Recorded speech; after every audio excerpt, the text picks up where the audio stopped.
प्रभु यीशु मसीह के नाम में आप सभी का स्वागत है। सभी को जय मसीह की। आज हम परमेश्वर के पवित्र शास्त्र वचन में से महिलाओं के विषय में सीखेंगे। महिलाओं का जो हमारा विषय है, महिलाओं का आदर करें। और जब हम और आप देखते हैं इस दुनिया में, तो महिलाओं को बहुत बुरी तरह से प्रताड़ित किया जा रहा है, उन्हें सताया जा रहा है, उनके साथ में दुर्व्यवहार किया जा रहा है। और परमेश्वर का वचन हमें और आपको बताता है कि परमेश्वर ने आदम का रहना अकेला अच्छा नहीं समझा, उत्पत्ति 2:18 वचन में। और परमेश्वर कहता है कि मैं उसके लिए एक सहायक बनाऊंगा। और सहायक के लिए जो इब्रानी शब्द ओजोर का इस्तेमाल किया गया है, और ये शब्द कई बार कई जगह परमेश्वर के लिए भी उपयोग किया गया है वचन में। स्त्री अगर सहायक है तो इसका मतलब ये नहीं कि वो कमज़ोर है। जहाँ तक आत्मिक और मानसिक और बौद्धिक स्तर का सवाल यदि है, तो स्त्री और पुरुष दोनों में कोई फर्क नहीं है। दोनों परमेश्वर की रचना है,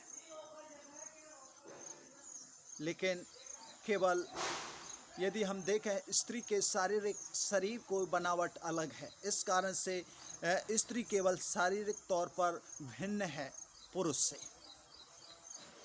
पहला पत्रस यदि हम 3 अध्याय और उसका 7 वचन पढ़ते तो लिखा, स्त्री को निर्बल पात्र जानकर उसका आदर करें।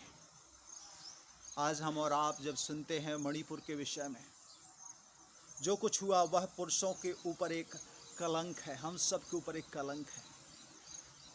और महत्वपूर्ण सवाल ये नहीं होता कि वो किस जाति किस धर्म की महिलाएं हैं,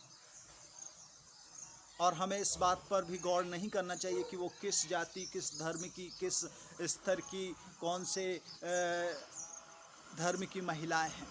लेकिन अहम सवाल, महत्वपूर्ण सवाल ये उठता है कि वो परमेश्वर की बनाई हुई सृष्टि है, वो महिलाएं हैं जिसे परमेश्वर ने बनाया। और वचन कहता है स्त्री को निर्बल पात्र जानकर उनका आदर करें।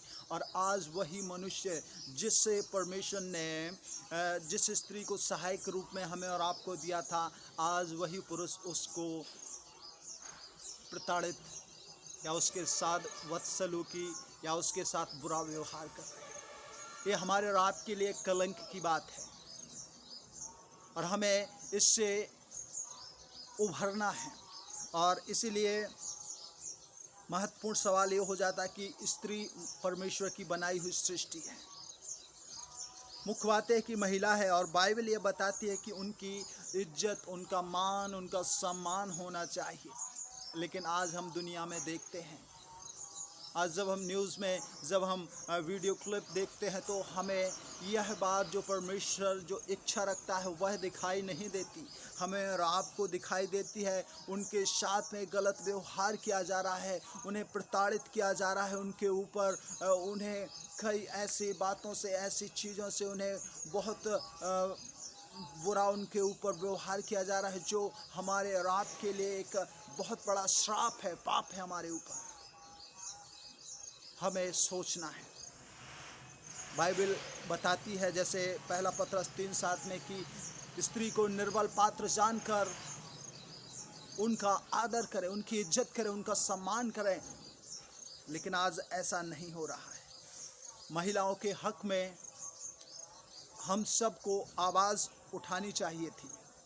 जब ऐसी घटना घट रही थी, उस समय जो पुरुष वहाँ पर मौजूद थे, उन्हें इस विषय में इस चीज़ का विरोध करना चाहिए था। इस विषय में उन्हें बताना चाहिए कि उन्हें इस बात का एहसास होना चाहिए था कि स्त्री कोई निर्बल पात्र नहीं है, लेकिन परमेश्वर की सृष्टि है, परमेश्वर की रचना है, और परमेश्वर ने उसे हमें और आपको सहायक के रूप में दिया है। और परमेश्वर ने कहा है कि उसे निर्बल पात्र जानकर उसका आदर करें। पुरुषों के माथे पर, हम सब जो पुरुष हैं उनके माथे पर एक कलंक है कि हम सब के रहने के बावजूद भी ऐसी घटनाएं घटी। और इस कलंक को मिटाने के लिए हम सबको मिलकर आगे आना होगा और आवाज़ बुलंद करनी होगी, ताकि जिस स्त्री को परमेश्वर ने हमें और आपको सबको सहायक के रूप में दिया है, उसका अनादर ना हो, उसे बेइज्जती का सामना ना करना पड़े, बल्कि उसको मान सम्मान, इज्जत, गौरव हर एक चीज़ में वो आगे रहे, क्योंकि वो हमसे और आपसे भिन्न नहीं है। सिर्फ शारीरिक तौर से वो भिन्न है, बल्कि जैसा हम हैं वैसे ही वो है। और हम दोनों जो स्त्री और पुरुष हैं, परमेश्वर ने कहा है कि आशीष के वारिस के लिए बनाए गए हैं। तो हमें इस बात को स्मरण रखना है कि वहाँ परमेश्वर ने कहा है कि स्त्री का सम्मान करना चाहिए, स्त्री का आदर करना चाहिए। और आज इस दुनिया में ये नहीं हो रहा है, तो हम सबको इस बात को लेकर लोगों को बताना होगा, जागरूक होना होगा कि स्त्री कोई निर्बल पात्र नहीं है जिसे हम जब चाहें, जहाँ चाहें, जैसे चाहें यूज करें, बल्कि वह परमेश्वर की देन है और वो हम सब से जुड़ी हुई है, हम सब जैसी है। सिर्फ उसकी शारीरिक बनावट दूसरी है, लेकिन हमारे जैसी है हर एक चीज़ में, आत्मिक तौर पर, बौद्धिक तौर पर, हर एक चीज़ में। इसलिए प्रभु के वचन को याद रखें और स्त्री का सम्मान करें, आदर करें, न कि उसे प्रताड़ित करें, न कि उसका अपमान करें, बल्कि उसे मान दें, सम्मान दें, क्योंकि प्रभु की आज्ञा है। प्रभु आप सबको इस वचन के पढ़े और सुने जाने पर आशीष दे। और हमारा इस वीडियो को बनाने का उद्देश्य किसी को दुख पहुंचाना नहीं है, किसी जाति धर्म को दुख पहुंचाना नहीं है, बल्कि हम सब मसीही लोगों को एक प्रेरणा है और इस वचन के द्वारा हमें सीख लेना है कि स्त्री का सम्मान करना है, आदर करना है और लोगों को बताना है। सो गॉड ब्लेस यू।